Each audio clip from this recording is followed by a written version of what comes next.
Unit 5. Listening 2. Activity C. Turning now to the world of science. Genetically altered food may soon be available at your local vegetable stand. The Flavr Savr tomato is already on sale in the United States. It's supposed to stay riper, fresher, and more flavorful than an ordinary tomato.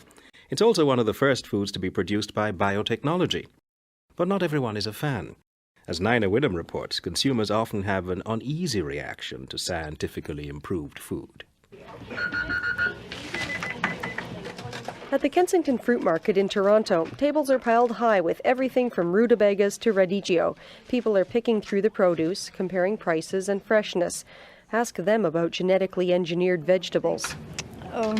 No, I wouldn't go for genetically altered. Yeah? I wouldn't go for it. And even if it would be sweeter and maybe more tastier, but I wouldn't go for it. I guess to begin with, you'd want to know what's going into it to see whether it's going to affect us. I feel that if you tamper with nature, there's bound to be a rebound. I think most people are scared of if something can be altered that much, is it really going to be good for them in the long run? Genetic engineering is when scientists alter the chemical blueprint of an organism. They can make it develop the traits they want, sometimes by adding part of the blueprint from a completely different species. To some, the process seems fantastic, but to others it's disturbing. Professor Robbert studies the ethics of biotechnology at the University of Reading. People think that many aspects of our modern lifestyle are unnatural, and that is sort of coloured with moral overtones. Because it's unnatural, it must be bad. But society has already accepted some genetic engineering, especially for medical uses. Insulin for diabetics, human growth hormone for underdeveloped children are two widely used products of biotechnology. It's when the science lab produces food that people start to back away. Stephen Burke is vice president of the North Carolina Biotechnology Center. With food biotechnology, the issues are in many cases compounded. Not only are we concerned, or at least interested, in the application of techniques and in the movement of different genes between different organisms, we are doubly interested because we are ourselves ingesting the result.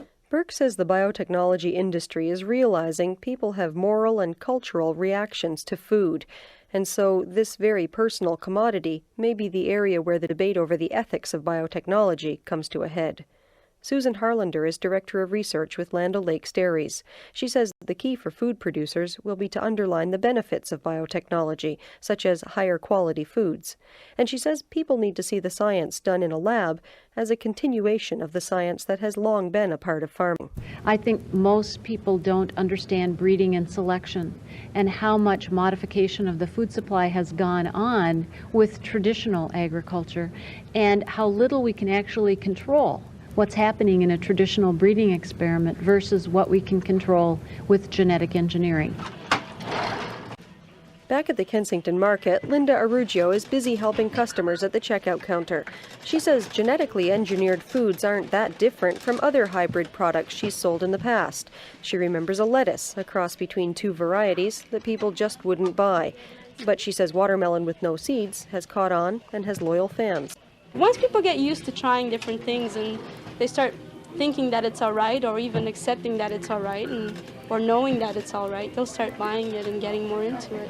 The uncertain reaction of consumers is only part of the hurdle faced by food producers. Genetically engineered foods are expected to cost considerably more than their old-fashioned counterparts, and people here will tell you that may be the ultimate turnoff.